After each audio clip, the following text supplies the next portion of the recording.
Welcome back to Kickin' It with Kathleen. This year, our theme is the BIG, focused on belonging, intentionally empowering students, and grading through mastery-based means. Today, I will be discussing our Year 1 non-negotiables in our transition to mastery-based grading. I think it's safe to say that traditional grading methods have some significant flaws. As we have developed as an innovative personalized learning school, we've been increasingly frustrated with the traditional approach to assessing students and reporting grades. We want our students to value learning, not the game of accumulating points. As one teacher put it, I feel like my grade book is like a Pac-Man game where students are myopically focused on gobbling up points and as a result, miss the point of learning entirely. We know that this is a big change for many teachers, but it is worth the effort for the following reasons. 1, mastery-based grading increases rigor for students. They're expected to master standards, not do extra credit busy work to make up for the fact that they have not mastered the standards. Mastery grading results in increased expectations for all students, aka rigor. Number 2, mastery grading methods are research-proven, brain-based learning strategies, unlike the status quo grading.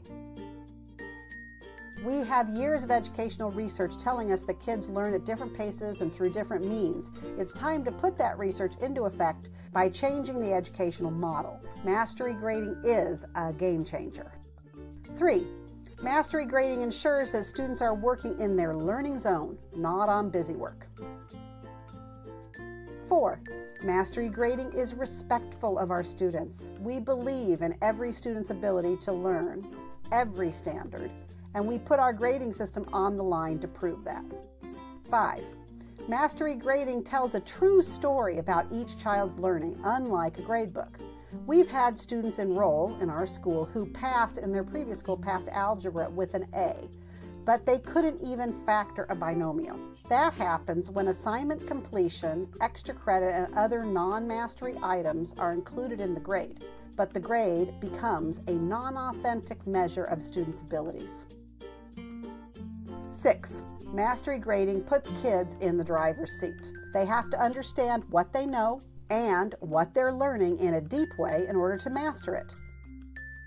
They have to reflect and make corrections to their course when necessary. Traditional grading methods are basically just a series of activities for a student to check off with little control or reflection on that process.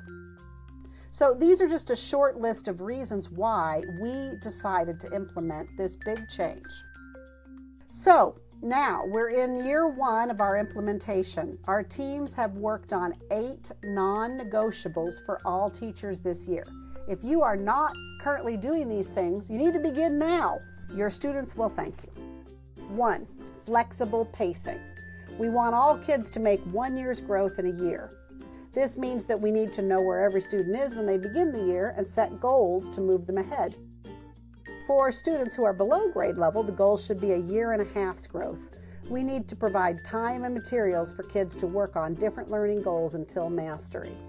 2, just-in-time feedback. Immediate feedback is one of the most research-proven academic growth methods for students. Computer-aided instruction, grading using a rubric with the child's participation as they turn work in, and assignments that are graded and analyzed by the students as soon as possible is the goal.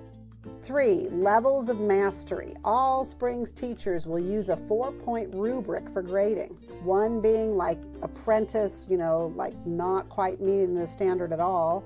2 is novice, 3 proficient, 4 expert.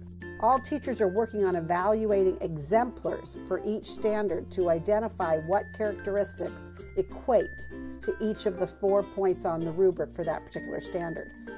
This is a great learning process for our teachers.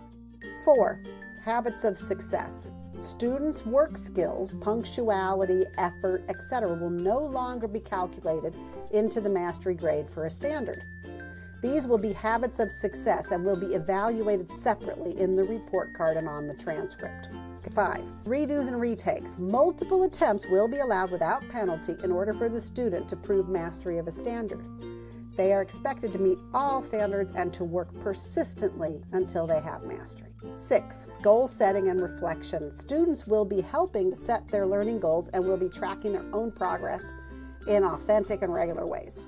They will identify when their progress is stalled and work with their teachers to modify their own learning plan to get back on track.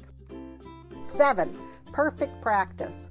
Students will identify what they need more practice on for homework instead of being assigned just generic busy work homework by teachers.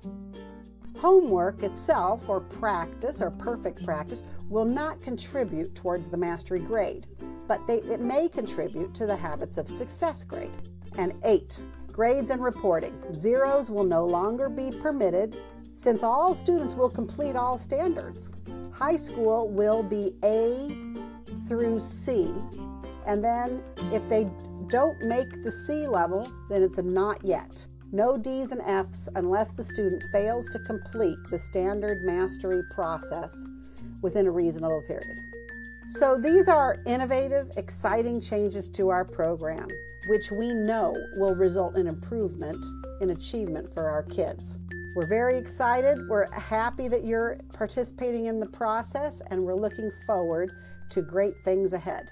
Until next time,